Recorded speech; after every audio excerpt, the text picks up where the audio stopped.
আমি বোধহয় প্রথম পাগল যে কিনা বাড়ির কাছের ব্রাইড ছেড়ে এই 41-42 ডিগ্রি তাপমাত্রায় 160 কিলোমিটার দূরে গিয়েছিলাম ব্রাইডকে সাজাতে। কয়েকদিন আগেই আমি ফেসবুকে একটা স্টোরি দিয়েছিলাম যে 28শে এপ্রিল ডেটটায় আমি ফাঁকা আছি, যদি কেউ বুকিং করতে চাও তো করতে পারো।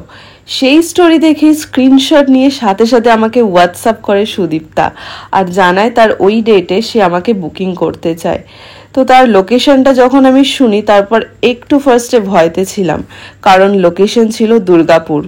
লাস্ট টাইম দুর্গাপুর নিয়ে আমার একটা বাজে এক্সপিরিয়েন্স হয়েছে, তারপর থেকে তো ভেবেছি না এই লোকেশনে আর নয়, কারণ লাস্ট টাইম এই লোকেশনে যাতায়াত নিয়ে আমার ভীষণভাবে প্রবলেমে পড়তে হয়েছিল।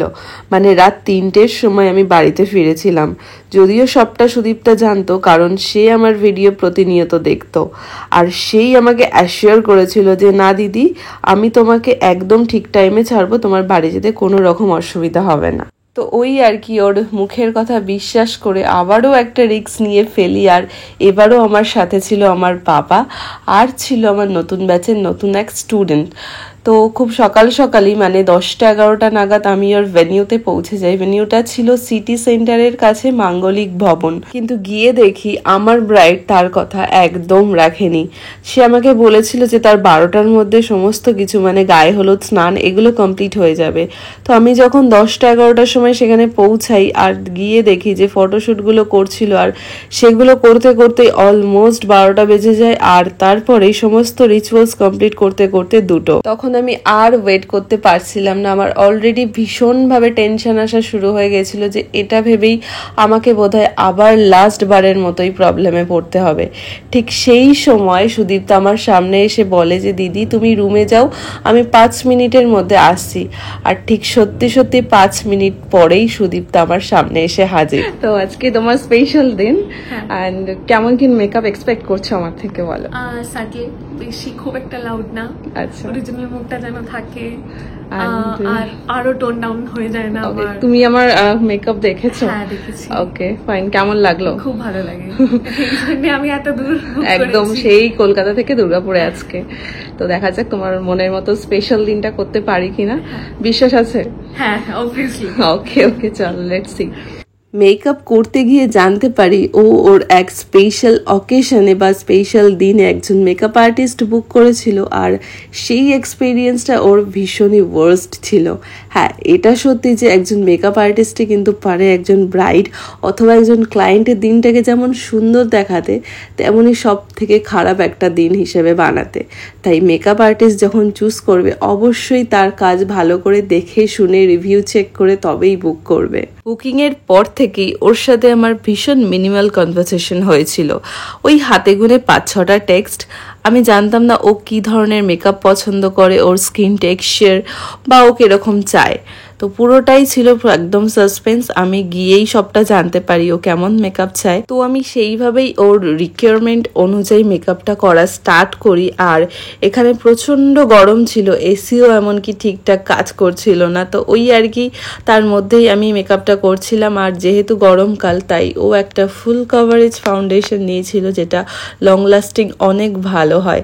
আর দেখো, কলকা নিয়ে ওর কিন্তু খুব একটা কিছু বলার ছিল না, আমাকে বলেছিল খুব সিম্পলের উপরে কলকা করো, কারণ পুরো লুকটাই ও ভীষণ সিম্পল রাখতে চেয়েছিল, যেটা আমার তো খুব ভালো লাগে। সবসময় সিম্পল ব্রাইডকে একটা এলিগেন্ট লুক দিতে আমার আগাগোড়াই ভীষণ ভালো লাগে। আর এবার তোমাদের উদ্দেশ্যে একটা কথা বলি, এই যে তোমরা আমার ভিডিও দেখো আর বলো প্রত্যেকটা কমেন্ট বক্সে যে দিদি তুমি আসাম আসতে পারবে কিনা, তুমি বীরভূম আসতে পারবে কিনা, বা তুমি মালদা আসতে পারবে কিনা। আচ্ছা বলো তো কেন আমি যেতে পারবো না? এই যে যেমন আমার আজকের ব্রাইড এত দূর থেকে আমাকে এত আগে থেকে বুক করেছিল, যার জন্য কিন্তু আমি আমার বাড়ির সমস্ত কাছের ব্রাইডদের ক্যান্সেল করে আমি এতটা দূরে যাই ওর কাছে। তাহলে তোমাদের জন্য কেন সেটা হবে না?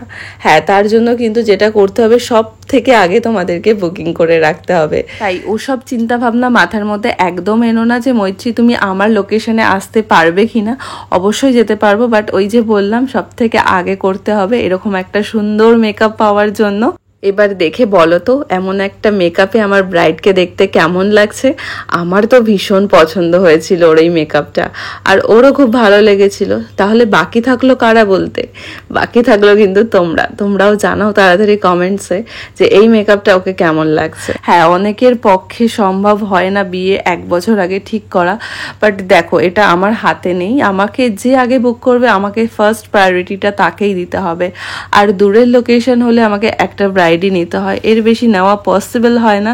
কারণ অনেক সময় এরকম হয় কেউ আমাকে মালদা থেকে বুক করলে আবার তার নেক্সট আমার কোনো ব্রাইডের বুকিং আসলে সেটা আমার কলকাতায় হয়, তো নেক্সট ব্রাইডের বুকিংটা আমার তখন আর নেওয়া যায় না। মালদাতে যদি হয় তো মালদাতেই আমাকে করতে হবে, ব্যাপারটা ঠিক এরকমই হয়ে যায়। এবার শাড়ি আর মেকআপটা কমপ্লিট হয়ে যাওয়ার পর আমি ওর হেয়ারটা প্রিপেয়ার করছিলাম। তারই মধ্যে একজন আন্টি এসেছিল, সে রাঁচি থেকে ওর সাথে দেখা করতে এসেছিল, তাই আমি ওকে 2 মিনিটের জন্য ছেড়েছিলাম যে যাও দেখা করে আসো। আর হেয়ার স্টাইলটাও না ও ভীষণ সিম্পলের ওপরে, মানে কোনো রকম পাফ নয়, একদম মিনিমাল একটা হেয়ার স্টাইল চেয়েছিল, তো আমি সেরকমই ওকে করে দেওয়ার চেষ্টা করি। আর হেয়ার স্টাইল হয়ে যাওয়ার পর, মেকআপ হয়ে যাওয়ার পর ও যেন ওর গয়নার ভান্ডার খুলেছে, লিটারেলি গয়নার ভান্ডার। আমি একটা একটা করে ওকে পড়াচ্ছিলাম আর বলছিলাম যে তুমি কি সেনকোগোর লুট করেছো, এত ব্যাগ ভরে ভরে বের করছো। আর গয়নার কালেকশনটা ওর খুব একটা হেভি কিছু নয়। ব্রাইডাল মেকআপ মানেই যে সব কিছু হেভি হেভি পরতে হবে, হেভি মেকআপ করতে হবে, heavy sari, heavy dress, jewellery পরতে হবে, এমন কোনো কথা নেই। রিয়েল ব্রাইডদের আমি মনে করি যে সবসময় একটু সুন্দর, সিম্পল, এলিগেন্টের মধ্যে রাখা উচিত, যাতে তারা সমস্ত কমপ্লিমেন্টটাই পায়। আর দেখো সমস্ত কিছু আমার কমপ্লিট হচ্ছে। এখানে আন্টি মানে ওর মা এসে ওকে হাতের এই জুয়েলারিটা পরাচ্ছিল, যেটা আমি পারছিলাম না পরাতে। আর দেখো এই যে আমার ব্রাইড, কতটা সুন্দর লাগছে ওকে দেখতে।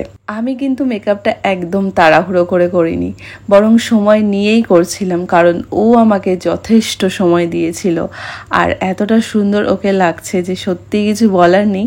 তোমরা জানিও যে ওর এই মেকআপটা তোমাদেরও কেমন লাগছে, এতে করে আমার কাজের প্রতি আরও আরও আরও ইন্সপিরেশন হবে। And thank you so much যে তোমরা আমার কাজগুলোকে এত ভালোবাসা দাও, এত দূর দূর থেকে দেখো, এটা আমার কাছে অনেক বড় একটা পাওনা। আমি প্রত্যেকটা ভিডিওতে বলি। আর এরকম একটা সুন্দর মেকআপ যদি তোমরা পেতে চাও, ডেফিনেটলি আমার সাথে একবার যোগাযোগ করো। আমার ফোন নাম্বার হলো 7980664266। দেখো ছেড়ে দেওয়ার সাথে সাথে ওকে তো সবাই ঘিরে ধরেছে দেখার জন্য, আর আমিও খুব এক্সাইটেড ছিলাম ওর কমপ্লিমেন্টগুলো শোনার জন্য। যাই হোক, ও আমাকে পরে সমস্ত রিভিউটা দিয়েছিল যেতে যেতেই। অন দ্য ওয়ে আমি যখন বাড়ি ফিরছিলাম তখনই আমাকে রিভিউ দিচ্ছিল যে মৈত্রী দেখো আমাকে অলরেডি সবাই কমপ্লিমেন্ট করছে, অ্যান্ড সেটা আমারও ভীষণ ভালো লাগছিল। তাই তোমরাও জানিও তোমাদের কমপ্লিমেন্টসগুলো, তোমাদের খারাপ লাগা ভালো লাগা সবটাই জানিও। আর এখানে আমি ওকে একটা ছোট্ট হাগ করে ওর একটা ছোট্ট ফিডব্যাক নিয়ে বাড়ি ফিরে গেলাম। আর এই যে দেখো আমার সাথে এই 2জন মানুষ ছিল বলে আমি এতটা রাস্তা এতটা সুন্দরভাবে কাটাতে পেরেছি। তো চলো আবার দেখা হবে তোমাদের সাথে অন্য একটা ভিডিওতে। টাটা।